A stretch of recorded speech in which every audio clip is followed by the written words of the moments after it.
Kadalasan ang tanong ng iba, magkano nga ba magagastos sa pag-renew ng rehistro ng motor? Ito ay base lamang sa aking karanasan at ito ang mga kailangan. Ito ang 5 mahalagang proseso: Xerox copy, stencil, insurance, smoke emissions, and registration fee. At ito yung estimated na maaari nating magastos. Halina't samahan niyo ako at isa-isahin natin itong 5 mahalagang proseso pagdating sa pagrerehistro ng mga motor natin. So yan, number 1 natin dito mga kabiltex is yung Xerox copy ng driver's license natin, old CR and CR, sa halagang 5 to 10 pesos mga kabiltek, depende yan kung saan kayo magpapaprint. At least 2 copies or 3 copies pala mga kabiltek ang gawin ninyo. So separate dyan, back to back yung license natin. And then yung OR and CR is pagsamahin ninyo sa bond paper kasi during payment ninyo hihingin itong mga details na to mga kabiltek. Ayan. Eto siya, and then eto yung CR, and then dito rin yung OR natin. Then pangalawa naman tayo, eto yung stencil. Yung stencil na tinatawag mga kabiltek, eto yung pagkuha ng engine number and then chassis number ng motor ninyo. At depende na lang yan mga kabiltek kung magkano yung ibibigay ninyo sa mag-check or tips nila, kung 20 pesos or 50 pesos. Nakadepende yun mga kabiltek sa inyo. So sa part na to, eto yung tinatawag na kapag nagpa-emission ka sa iba and then magpaparehistro ka sa LTO, automatically hihingaan ka nila ng ganito. Yung stencil, ito yung pagkuha ng engine number mo at pagkuha ng chassis number ng motor mo. And then after nun, dediretso ka na sa registration. Pero mga kabiltek, pag sa LTO ka na mismo nagpa-emission, automatically sila na gagawa mismo ng stencil na yon at kasama na yon sa babayaran mo. Yan, which is ito yung pagkuha ng chassis number and engine number, and then nakasulat yan doon sa ipipigay sa iyo na papel. Ayan. Next naman tayo. Then thirdly naman natin, ito yung insurance natin na coverage to is 1 year. And then sa halagang 400 to 650, depende pa rin yan mga kabiltek kung saan kayo kukuha. Sa part ko, dito ako sa malapit sa amin sa Cebuana. Pag meron kang plaka is 400 lang babayaran mo. Pag wala kang plaka is 650 ang babayaran mo.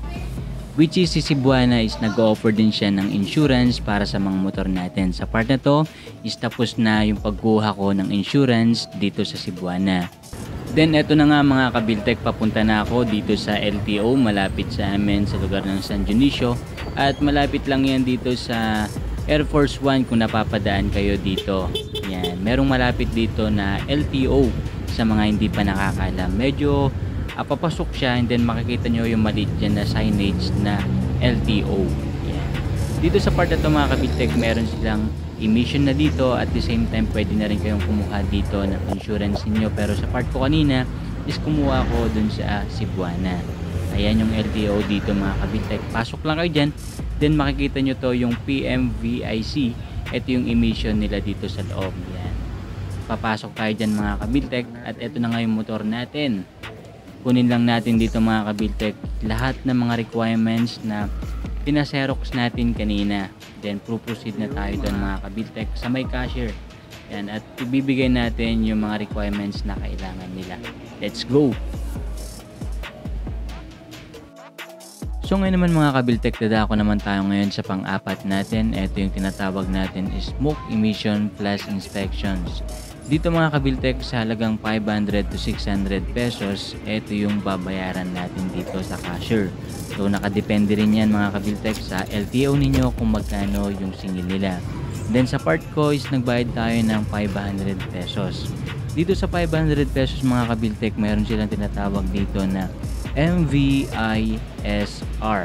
Ang ibig sabihin nito mga kabiltek, ito yung Motor Vehicle Inspection System Report. And dito mga kabiltek, meron silang list dyan na ito yung usually ang chinecheck sa mga motor natin. So number 1, ito yung handlebars, signal light front, signal light rear, parking light front, parking light rear, brake light, number plate light, hazard light, reflectors, horn, side mirror, yung front, then yung clutch, brake system, and then yung tire, wheels, both front and rear mga kabiltek. And then next naman dyan is yung wheels, bolts, nut, fuel tank cap, and then yung color, speed limiter, and then yung spring bolt nuts, yung shock absorber, and then next naman doon is yung chassis frame, and then yung head steam bearing, and then yung last doon is yung usok ng motor natin. So yan, ilan lang yun mga kabiltek sa mga summary list pagdating sa inspection sa motor natin kapag magpaparehistro tayo ng motor. Yun yung tinatawag nilang MVISR, which is, ang meaning nun, once again, ito yung Motor Vehicle Inspection System Report. Ayan. Kung mapapansin nyo mga kabiltek, meron sila ditong inspection area na kung saan dito nila binavalidate individually yung bawat pyesa ng motor natin. Based doon sa binasa natin kanina, yung list out nun. Yung gulong, yung brake, yung ilaw, yan, at marami pang iba mga kabiltek. Then kung mapapansin nyo mga kabiltek, meron din silang gamit dito na system or application, which is ayun yung nagiging basis nila pagdating doon sa list na binasa natin kanina, which is ayun yung guide nila para ma-validate nila individually kung okay pa ba or hindi na okay, and then kung makakapasa ba tayo during inspection natin. Then I think parang tapos na yung pag-check nila dito sa motor natin, and then ang hindi pa nila na-check, which is yung usok. Ayan, eto na nga mga kabiltek, kung mapapansin nyo dito, meron silang pinasok doon, hindi ko lang alam kung ano yung term na tawag doon, pero eto yung pag-check ng usok ng motor natin. Ayan. So eto siya mga kabiltek. So I think tapos na. Eto na siya. So ipapark na nila dyan mga kabiltek yung motor natin.